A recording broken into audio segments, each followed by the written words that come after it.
here we go, but somehow I'm caught in the middle. Is this the end before we've even begun?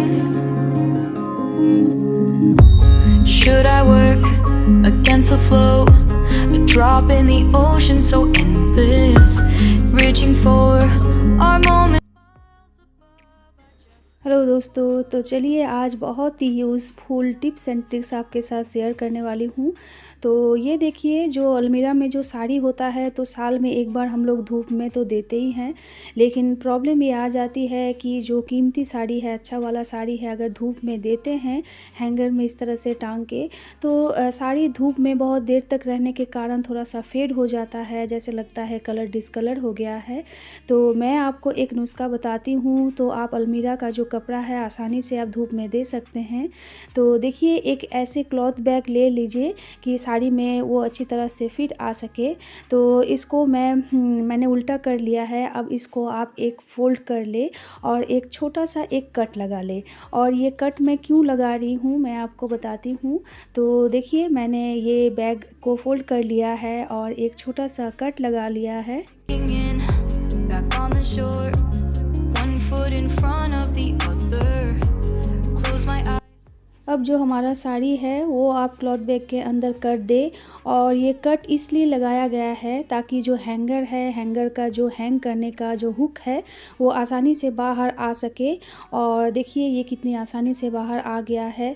तो बस ये हो गया साड़ी का प्रोटेक्टर। अब आप धूप में दे दे, चाहे वो जितना भी धूप हो, साड़ी में ज़रा भी ये हार्मफुल नहीं होगा। आसानी से आपका साड़ी जो है अच्छी तरह से इसमें धूप लग जाएगा। तो देखिए, मैं इस तरह से करके टांग देती हूँ। जो अच्छा वाला साड़ी है, कीमती साड़ी है, और धूप दे देने के बाद अगर आप ऐसे ही ऑर्गेनाइज़ करना चाहते हैं अलमीरा में, तो वही जो बैग है उसको अंदर से आप फोल्ड कर दे अंदर की तरफ। तो देखिए ये एकदम पूरा पैक हो जाता है, सील हो जाता है एकदम बॉक्स जैसा। तो आप इसको इस तरह से अलमीरा में भी ऑर्गेनाइजेशन कर सकते हैं। ये एक साड़ी प्रोटेक्टर बन गया, और साड़ी ऑर्गेनाइजर बॉक्स भी आप कह सकते हैं, प्रोटेक्टर भी कह सकते हैं। तो इस तरह से जो अच्छा वाला साड़ी है आप आसानी से धूप दे सकते हैं, और धूप दे देने के बाद अलमीरा में रख सकते हैं। Grace, I want you to see.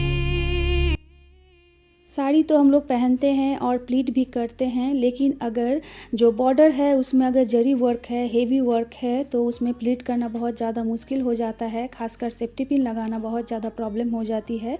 और तो मैं एक ट्रिक आपको बताती हूँ। तो इस तरह से आप एक सोप ले ले, और सोप ले लेने के बाद जो सेफ्टी पिन है आपका, तो उसमें आप बार बार इंसर्ट करते रहिए। सेफ्टी पिन को इस तरह से सोप में बार बार इंसर्ट करने से सेफ्टी पिन का जो पिन है बहुत ही अच्छी तरह से स्मूथ हो जाता है। और आपका साड़ी का बॉर्डर जितना भी हेवी वर्क हो, जरी वर्क हो, आप आसानी से जो पिन है आप इस तरह से पिन अप कर सकते हैं, साड़ी का प्लीट बना सकते हैं। और नहीं तो जो नेल कटर होता है, तो नेल कटर में जो हिस्सा नेल को शार्प करने का होता है, तो उसमें आप सेफ्टी पिन को ले ले, और सेफ्टी पिन का जो पिन वाला हिस्सा है आप इसको थोड़ी देर तक आप रब कर ले।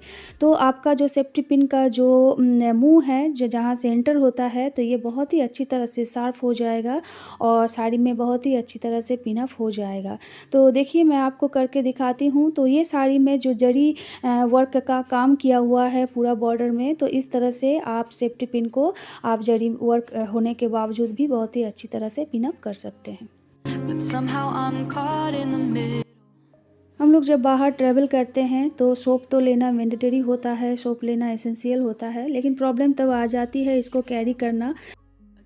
एक तो है साइज़ की वजह से, और दूसरी है अगर इसको बाहर लेके जाए तो ये गीला हो जाता है। तो गीला हो जाने के वजह से बैग में रखना फिर से प्रॉब्लम हो जाती है। तो देखिए मैं पिलर की मदद से इस तरह से छोटा छोटा पीस कर लेती हूँ, और ये जो पीस है ये कितना यूज़फुल होगा आपके लिए मैं आपको दिखाती हूँ। तो देखिए आपका जो सोप है, इतना बड़ा सोप कैरी करने का कोई ज़रूरत नहीं है। आप इस तरह से पिलर की मदद से छोटा छोटा पीस कर ले, और देखिए ये इतना छोटा छोटा पीस हो गया है। और मैं इसको एक छोटा सा कंटेनर में आपके पास जो भी है आप ले ले और इसमें आप स्टोर कर ले। और बस ये हो गया, बहुत ही एक छोटा सा आपका काम। इतना बड़ा साबुन बाहर ले जाने का कोई ज़रूरत नहीं है, कैरी करना भी प्रॉब्लम नहीं है। जब आपका मन हो एक छोटा सा पीस ले, हाथ धो लीजिए, फेस धो लीजिए, कोई प्रॉब्लम नहीं है। तो इस तरह से आप अपना जो साबुन है यूज़ कर सकते हैं। Life moves in ways that keeps changing.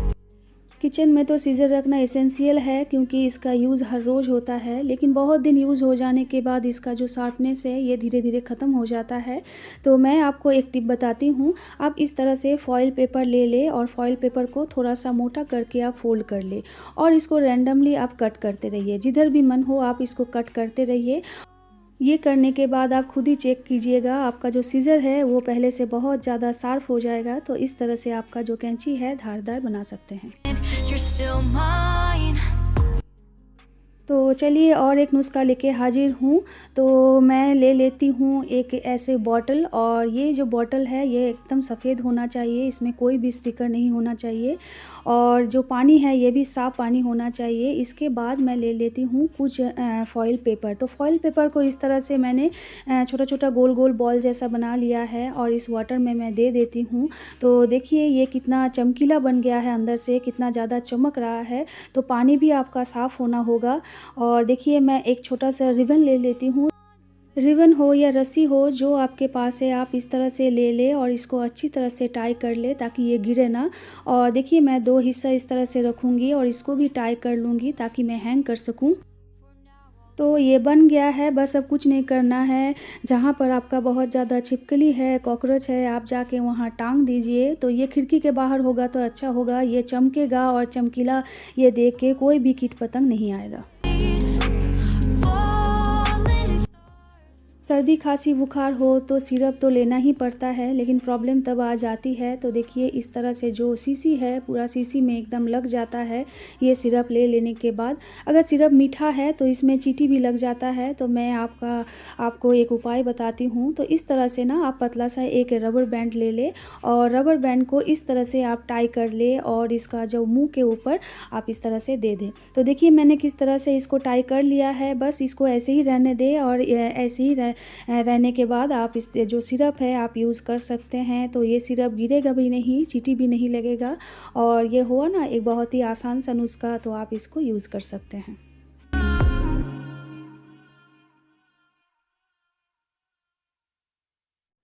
नया नया जब इस तरह से पैंट आता है तो इसका इलास्टिक इतना ज़्यादा कड़ा होता है कि कमर में दर्द हो जाता है, कमर में एक निशानी छोड़ देता है। खासकर जो ट्रैक पैंट होता है तो इसमें बहुत ज़्यादा प्रॉब्लम हो जाती है। तो मैं आपका एक उपाय बताती हूँ।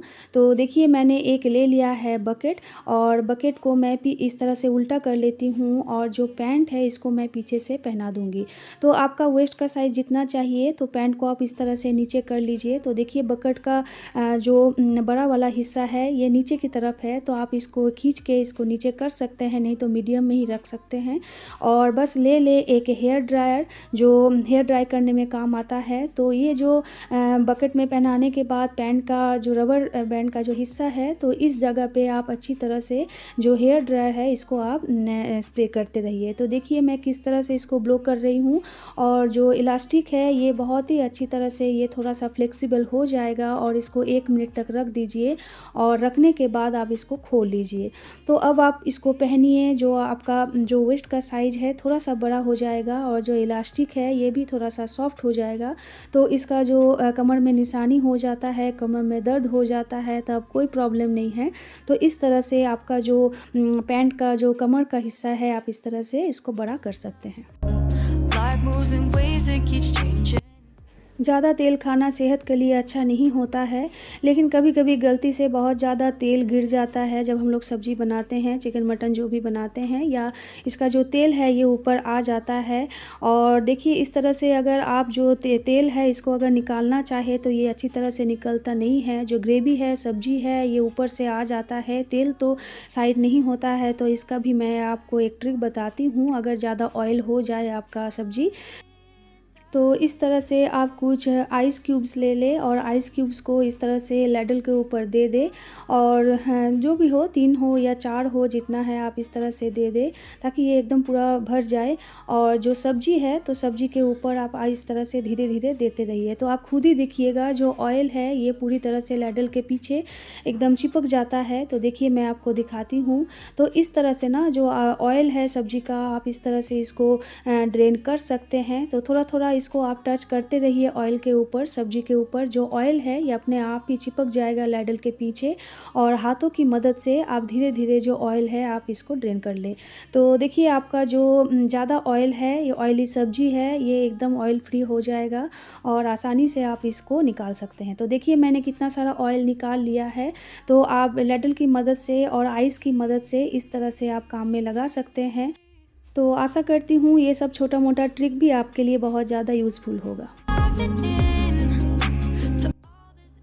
हम लोग चाय बनाते हैं लेकिन जो चाय पत्ती है इसको हम लोग डस्टबिन में फेंक देते हैं और डस्टबिन में 1-2 घंटा रखने के बाद ही बहुत ही एक ख़राब एक स्मेल आती है। तो मैं आपको एक उपाय बताती हूँ।